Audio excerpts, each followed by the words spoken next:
Salut tout le monde, bienvenue sur ma chaîne Miss HK Conseil. J'espère que vous allez bien et que vous êtes prêts pour découvrir un nouveau sujet.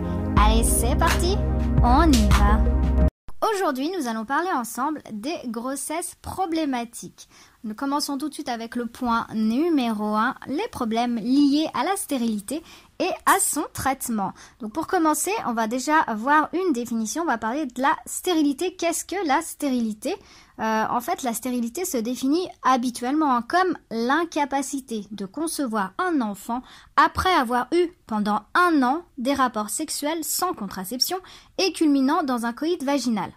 La stérilité touche approximativement 10% des couples en âge de procréer et environ 30% des cas de stérilité sont attribuables à un problème d'origine féminine et un nombre égal, c'est-à-dire environ 30% également, est dû à des difficultés d'origine masculine. Enfin, les 30% restants des cas sont imputables soit aux 2 membres du couple, soit à une cause inconnue qui ne sera jamais découverte.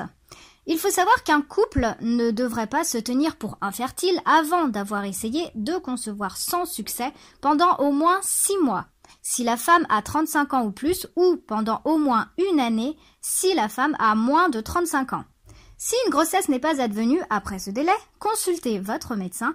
Il n'est heureusement pas rare que des couples aient la surprise de concevoir un enfant sans l'aide d'un traitement après plusieurs années d'essais infructueux.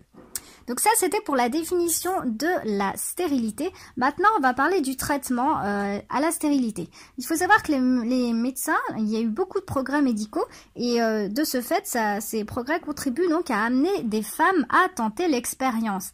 Ces situations présentent un contexte psychologique particulier.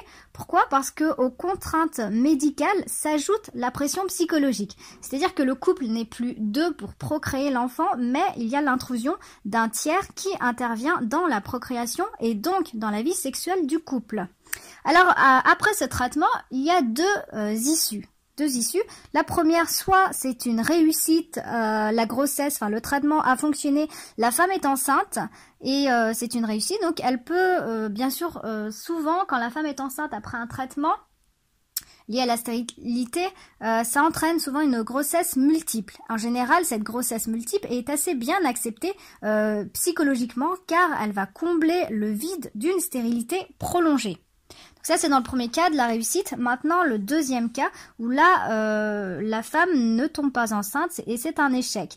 L'espoir va devenir un renoncement et une castration du fantasme d'être parent. Le couple doit faire un travail de deuil de l'enfant qu'ils ont dans la tête et ce travail va passer parfois par l'adoption. Alors, il est possible que cette décision d'adopter va débloquer le fonctionnement du corps et que la grossesse vienne. Numéro 2, les grossesses à risque. Nous allons parler d'abord de la prématurité. Il faut savoir que la mère vit les effets d'un traumatisme psychique grave lors d'une grossesse prématurée. Pourquoi ? Parce que la grossesse lui a été amputée, écourtée et lui laisse à la mère un sentiment d'incomplétude. Elle va se sentir démunie, elle va se sentir meurtrie, l'équilibre de la famille se trouve ainsi mis à mal. Maintenant, nous allons parler du suivi des anomalies fœtales. Alors, la naissance d'un enfant mal formé, la naissance d'un enfant handicapé, il faut savoir que c'est un traumatisme ou un trauma d'une grande violence pour les parents.